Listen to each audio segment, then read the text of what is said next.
Good evening. Everybody's doing well tonight. I came up the steps tonight and I saw that there was beer and wine being served. Then we have chicken and potatoes for dinner. And then we have a fire going in the background. I think in like 10 minutes everybody's going to be sound asleep. Aaron does have an air horn over there, so I may have to give you the high side. But it is an honor to be here tonight and speak before you.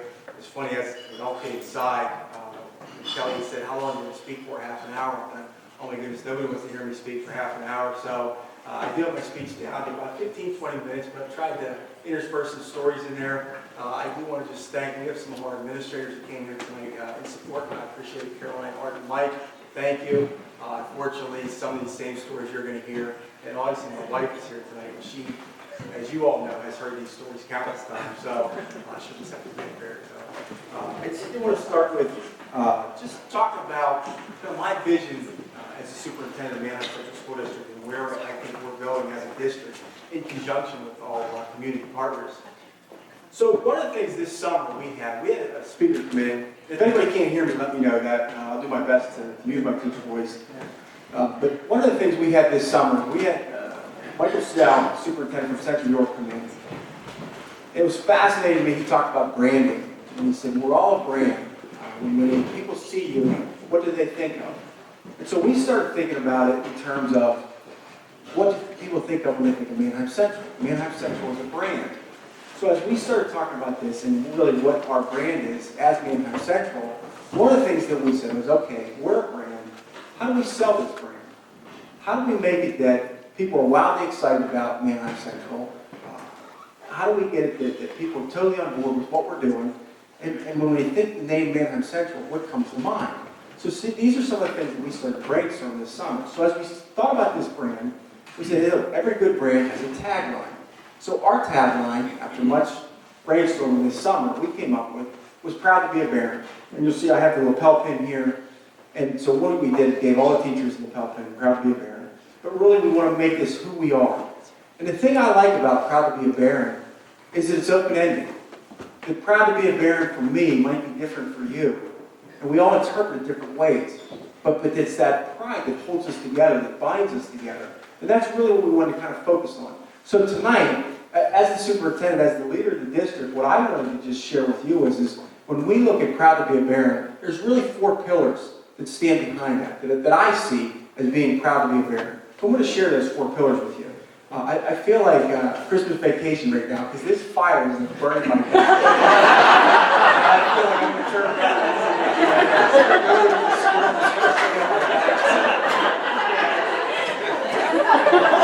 I have to get to the serious part first. If this pace keeps going, I'm going to need like a whole glass of water. You'll look at my back, I'll have no suit jacket back there. But so let's get back to this. So the first one we're going to talk about is failing forward. Now I'll tell you this, that, and I'm going to share stories about my dad tonight, because my dad, I lost last summer, was a very influential person in my life. My dad was very old school. My dad grew up as a poor farm boy in western Pennsylvania. But what he did was he rose to the ranks of a regional manager for John Hancock as an insurance salesman. But my dad had a very volatile temper. And in 8th grade, I watched my dad get fired from John Hancock. And that was it. I never saw my dad recover after that. So when we talk about failing forward, this has always been something that's fascinated me because I think we all of us in here are going to face setbacks. We as a district are going to face setbacks. But what are we going to do with those setbacks? Are we going to be creative, innovative? How do we fail forward? So thank you. So we look at pillar 1, failing forward. So I have to share this with you. So my dad, let me back up. So this past summer, I started the National Superintendent's Academy. I thought it would be a great way for me to learn. There's about 35 superintendents from across the country that get together. It's part of this 2-year academy. And so one of the things that we did, we met this summer for about 4 days in Alexandria, Virginia. And one of the things they had us do was, in terms of failing forward, they had us do a fail fest. And this fail fest was they want us to reflect on a major failure, an epic failure that we had in our professional career. So for me, it was easy, and mine, it came to me right away. So we had to share this in front of the group like I'm doing tonight. And I share this because I think it's great. Let me back up. All of you came here tonight, and I appreciate the support, but what I hope, say, okay. That's good, because I can move around a little bit. So if anybody can hear me in the back, that's probably better. So what I hope tonight is that with anything, that you be able to at least get one thing out of this, that you be able to walk away and say, hey, I at least learned one thing. So my epic fail was this. So my dad was always amazed that I was able to find any kind of professional position, because he always grew so frustrated with not being able to hear what I would say. He never told me I enunciated well. He'd always tell me to take the marbles out of my mouth. So actually, my wife has now picked that up, and she tells me that now too. So I'm doing my best to slow down tonight so everybody can hear me. But sometimes I get excited, I talk fast. So my epic fail, so I was hired, I began my teaching career in Norfolk, Virginia, as a reading teacher, 6th grade reading teacher. Well, to put it in perspective, Norfolk, Virginia, Norfolk Public Schools has 10 high schools in their district alone. So it's enormous. We had, and again, to put it in context, I was one of 1,500 students, or 1,500 teachers that was hired for new teacher induction. To put that in perspective, usually at Manheim we have anywhere from 5 to 15 to 20. So I was one of 1,500. So you got hired by Human Resources, and then what you did was you reported to your respective duty location. So here I was, a 22-year-old kid going to the city school, and I go in and I introduce myself to this principal. She's probably late 50s, probably the most intimidating person I've ever met in my life, even more so than drill sergeants I face in basic training. So I go to introduce myself, and I say, nice to meet you, my name's Pete Aiken. And she says, nice to meet you, Keith.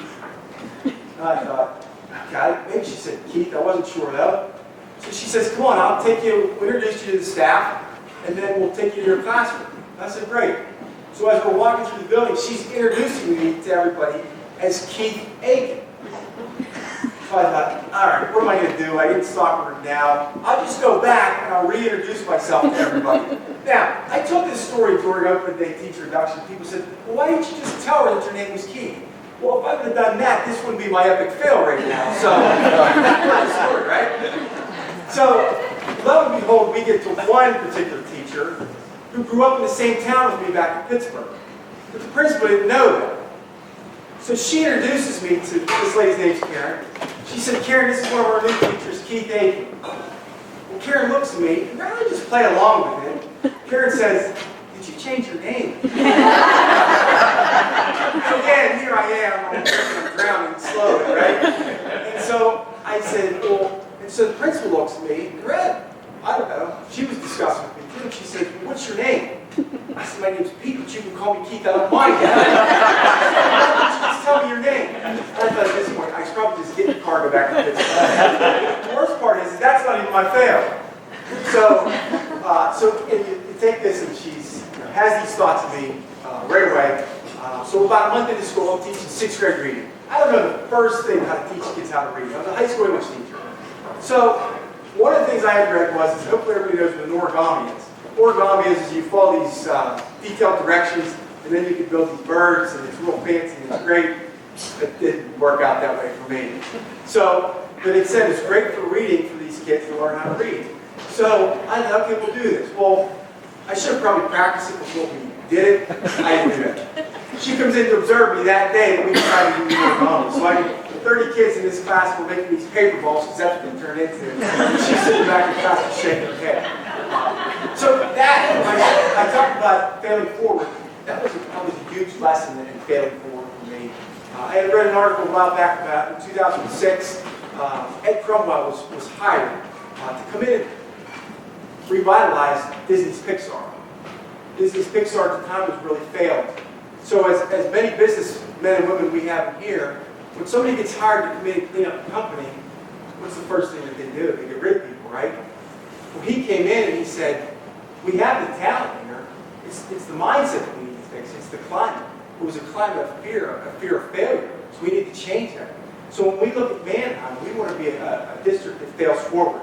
And we're going to try creative and innovative things, but we're not going to be afraid to fail. We're going to keep moving forward, not afraid of those failures. Because if we can get past that stigma of failure, think how good things we can do for our kids. So I share this with you. I had read Mark Batterson, one of my favorite authors. And Mark Batterson wrote a book called A Trip Around the Sun. And he says 55 people over the age of 95 were asked one question. if you had your life to do over again, what would you do differently? 5,000 years of cumulative life experience, 3 answers emerged as the consensus. We would risk more, reflect more, and do more things that live on after we die. If we live in fear of failure, we're not going to risk more. So we have to get past that. So I think the greatest failure example I can give you tonight is this. And I read this to my wife today, and it's astounding. So Abraham Lincoln was the epitome of failing forward. In 1816, his family was forced out of their home. In 1818, his mother died. In 1831, he had his first failed business attempt. In 1832, he ran for state legislator and he lost. In 1832, he also lost his job and he wanted to go to law school, but he could not get in. In 1833, he borrowed money from a friend to begin a business. By the end of the year, he was bankrupt. He spent the next 17 years of his life paying off the debt. In 1835, he was engaged to be married. His fiancée died. In 1836, he had a total nervous breakdown. He spent the next 6 months of his life in bed. In 1838, he sought to become Speaker of the House, defeated. 1840, he sought to become an elector, defeated. 1843, ran for Congress, lost. In 1848, he ran for re-election to Congress, lost. In 1849, he sought the job of land officer in his home state, rejected. In 1854, he ran for Senate of the United States, lost. In 1856, he sought the vice presidential nomination in his party's national convention. He received less than 100 votes. In 1858, he ran for U.S. Senate again, lost. In 1860, he was elected President of the United States. There's over 15,000 books written about Abraham Lincoln, more than any other human besides Jesus Christ. If there's not lessons to be learned here from failing forward, it's amazing to me. Now, I know that we have a wrestling table back there, so forgive the pumpkin pusher for a second. I'll share one quote with you, and it's one of my favorite quotes. I have missed more than 9,000 shots in my career. I have lost almost 300 games. On 26 occasions, I have been trusted with the game-winning shot, and I have missed. I have failed over and over again in my life, and that's why I succeed. Michael Jordan. Our second pillar is the growth mindset. We did this as a book study last year. It's amazing. I'll give you a number of books tonight if we have any readers out there. We read Carol Dweck's Mindset. If anybody's ever read it, it's a phenomenal book. But what she says is she talks about the growth mindset versus the fixed mindset. Okay? The growth mindset is marked by a belief that our basic abilities can be developed through dedication and hard work. Brains and talent are our starting point. This view creates a love of learning and a resiliency that is essential for great accomplishment. Now, the reverse of that is the fixed mindset. The fixed mindset says that people believe their basic qualities, like intelligence or talent, are simply fixed traits. They spend their time documenting their intelligence or talents instead of developing them. They also believe that talent alone creates success. Now, what I'd like you to do is this. So we get the growth mindset, it's that belief that we can do anything, versus the fixed mindset of saying, I am what I am. What I want to do is just for a second, turn to your elbow partner, if you will, and tell them something that you've tried in your life again and again, and you've failed, and you know you just won't be any good at it. Go ahead, 10 seconds.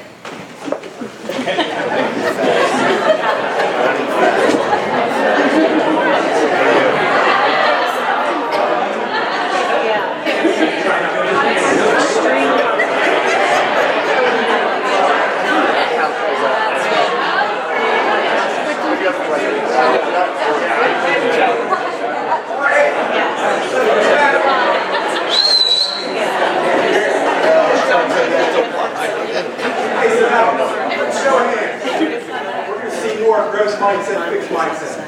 How many people in here said, anything I put my mind to, we can accomplish? Raise your hand. This does not bode well for the community of mankind. Mindset. That sets you up there. But what we're going to get to is we want to get to those doors, those barriers that we face, and we want to knock down those walls. Because as you can attest, we face 3,000 kids that come to our district every day. We can't put walls up for these kids. We've got to figure out ways for those walls to come down, those barriers to come down. And that happens through the growth mindset. But one of the things that I found now, especially being in senior level leadership is, and you all can attest to this, and this is what I hope you can take back to your daily lives, is it's not just enough for us as leaders to have this growth mindset. We need to instill this in the people that we're next to, that we are leading, and I'm guilty of this. How many times do we just say, we accept somebody at face value and just say, well, that's just Joe. Joe's not going to change, that's just the way Joe is. It's a very fixed mindset. We're trying to break free from that. How does that happen? That happens through encouragement. That happens through the words we speak. There's an ancient proverb that says, out of the abundance of the heart, the mouth speaks. And that's what we need to be. I get a lot of my inspiration, for those of you, some of you might know, I'm from Pittsburgh. So I get a lot of my inspiration from the Pittsburgh sports page. I know, Steve. Right. Not this year, right? So I was reading an article this summer about Mike Tomlin. Mike Tomlin was talking about the area that he grew up in. And so he was kind of going through these different parts of the neighborhood. And then he had talked about his grandmother, who was influential in his life. And he made a statement in this article that stuck with me. And he said, my grandmother talked to me in such a way, and instilled me in such a way, that I knew beyond a shadow of a doubt that I was going to be successful in life.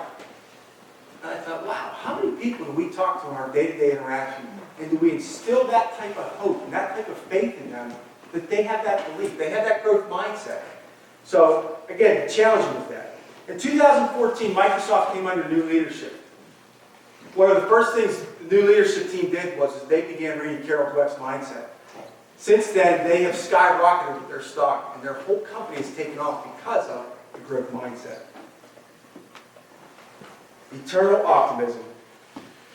One thing I want to share with you is a final quote from this, pillar number 2, is Abraham Lincoln. I do not think much of a man who is not wiser today than he was yesterday. Our pillar 3, and there was a significant event that happened in my life that got me to believe this. Pillar 3 is from Stephen Covey's Seek First to Understand Rather Than Be Understood. 7 Habits of Highly Effective People. Seek first to understand rather than be understood. So I began my teaching career in Norfolk, Virginia. But what I wanted to do was I wanted to get as much experience as I could possibly get. So actually prior to that, I worked for Summit at Summit Academy. Summit Academy was a reform school for adjudicated youth. Now, I get into this business because I love kids. And I feel like I've always been able to connect with kids, probably because I'm a big kid at heart. My wife can attest to that. When I was at Summit Academy, they were the roughest of rough kids. Now, there was no kids there for murder, but everything else, you name it, they were there for. And I could connect with these kids, but there was one student I had in particular that no matter what I tried soft, I tried hard, you name it, I tried it, I could not connect with him. And it frustrated me to no end. So one day I thought, they had files on these kids, so I was looking through the files and I thought, I'm going to read about this kid. So as I read about him, I read about the psych reports on him, of how he had a little brother who was disabled. And he would spend countless hours with this little guy. And he loved it. And they had this close relationship. And then what happened was he left for school one morning, and his brother was bound in a wheelchair. His brother had a seizure. His mom and his aunt were doing drugs in the living room. He was in the back bedroom. He had a seizure. He fell out of his wheelchair. And he hanged himself. And he was dead. When they actually did the autopsy, they realized that he had been dead pretty much the entire day, and nobody found him. That was a huge lesson for me in getting into education and the people that we deal with. That everybody comes with some type of baggage. Everybody has a story to tell.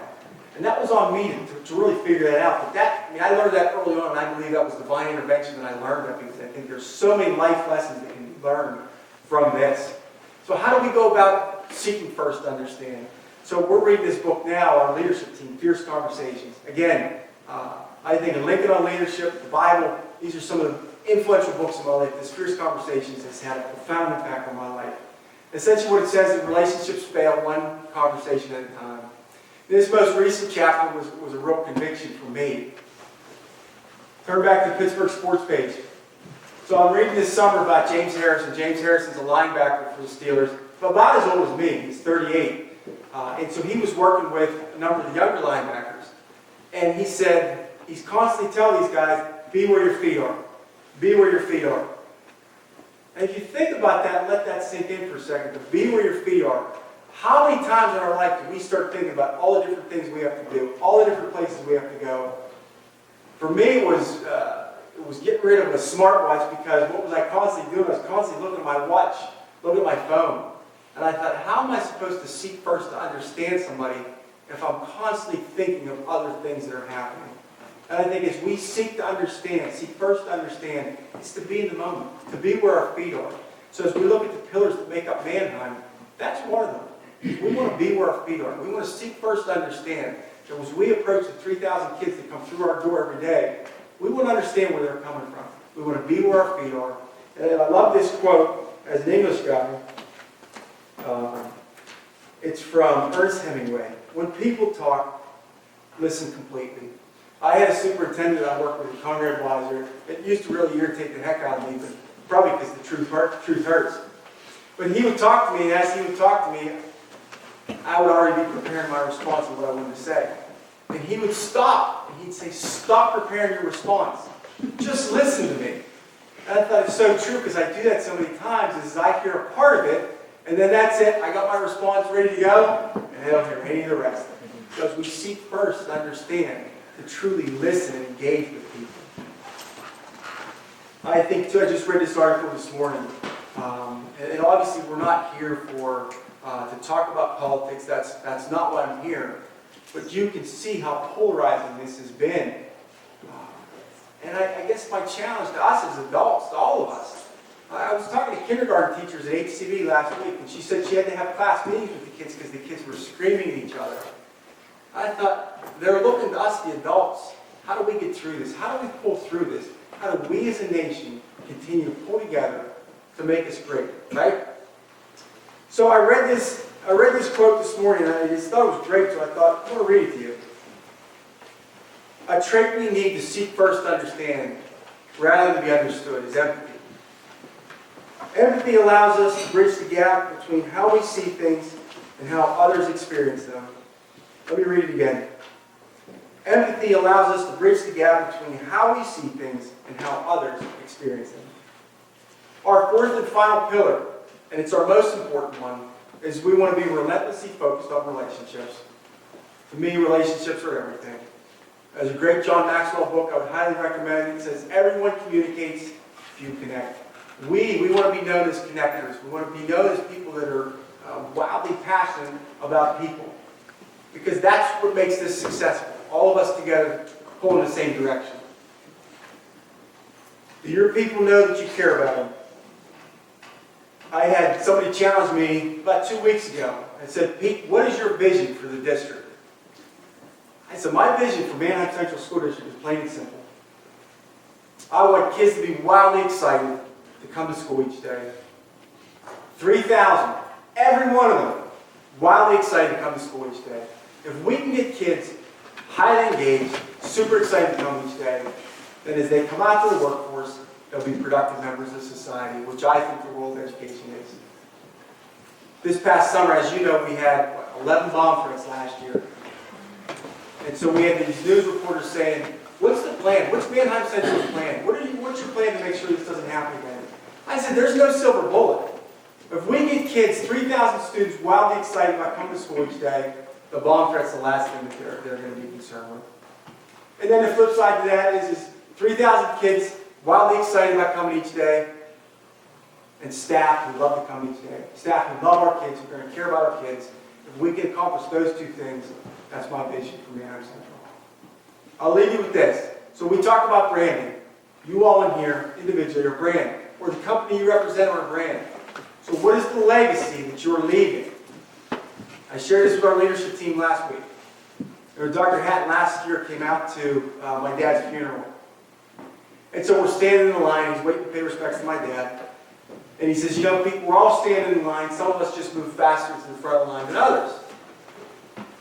So I started thinking about that. And I thought, what is it when we get to the end of our lives? Because we'll all be there. What do we want people to say about us? How do we think backwards and operate on a day-to-day basis, beginning with the end in mind? How do we do that? I had a pastor once that said to me, he didn't say it to me, he said to the congregation, I just found it really humorous. Don't make me be a liar at your funeral. Don't make me be a liar at your funeral. Give me that in mind. Think about the legacy you're leaving. Think about the brand that you are leaving. Thank you for the opportunity to speak tonight. I will be around if anybody has any questions, but it's been a pleasure. I look forward to working with you.